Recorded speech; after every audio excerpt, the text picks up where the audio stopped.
students, so COMEDK 2025 application has already been released and the last date is also approaching, and I wish that and I hope that all of you would have already applied. If not, you are going to apply, so please make sure that these list of documents are ready with you, because these documents will be needed while filling the application form. So at the last moment you should not be hurrying with the documents, you are not getting the documents. So I am here to provide a complete list of all the documents that is required for the registration and the application process for COMEDK 2025. So I want all of you to make a list of this and keep them ready, and then start filling your registration form, application form. It will be a work in just 10 to 15 minutes, or I can say hardly 30 minutes you can complete if these documents are ready. So the first thing that you should have is a mobile number that you have access for the next 6 to 7 months. This is very, very important.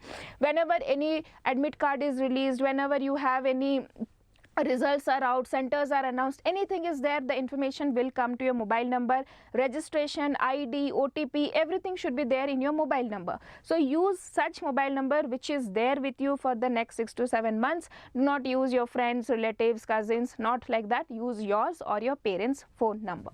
Next, you should have a valid email ID for the next 6 to 7 months. This is also very important. Many of you forget the password of email ID, so please do not do that.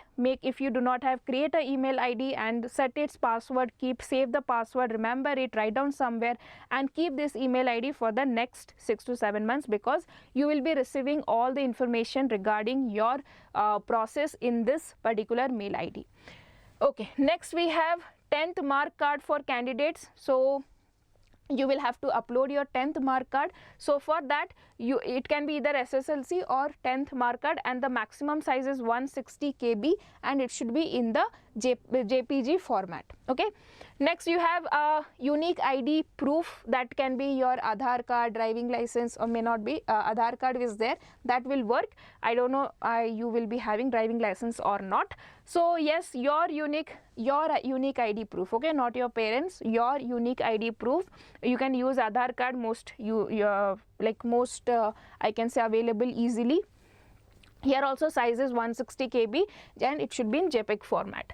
Next we have a color passport size photo of the candidate. So please take a recent photo. Do not give your 6th class, 7th class, 8th class when you are small baby. Photos not required. We want the recent photo, right? So please, if you do not have, go to the studio, click a good photo with good background. White background is fine, and keep it. And the size of the photo should be around 160 KB and the same JPEG format.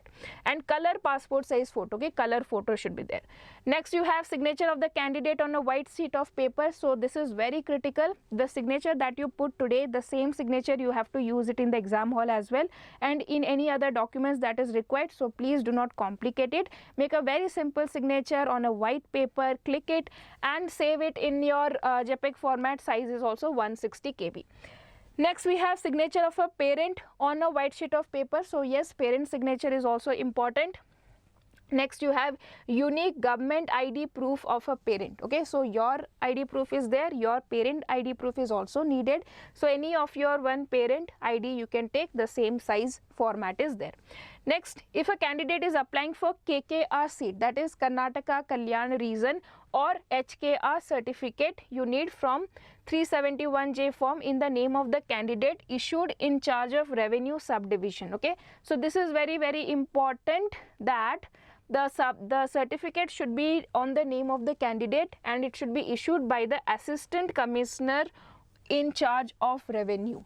Okay, next we have SC, ST, OBC certificate if a candidate is claiming lower eligibility norms. But here remember, this is applicable only to the students of Karnataka, not to the outsiders or not to the students outside Karnataka. All of them are general merit, but students of Karnataka can apply for this claim, a reservation.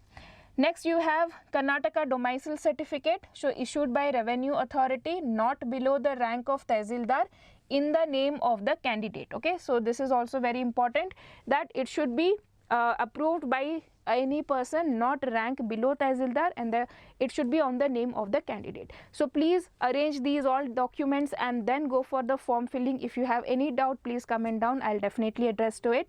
And thank you for watching. All the very best, students, and see you soon in the next episode.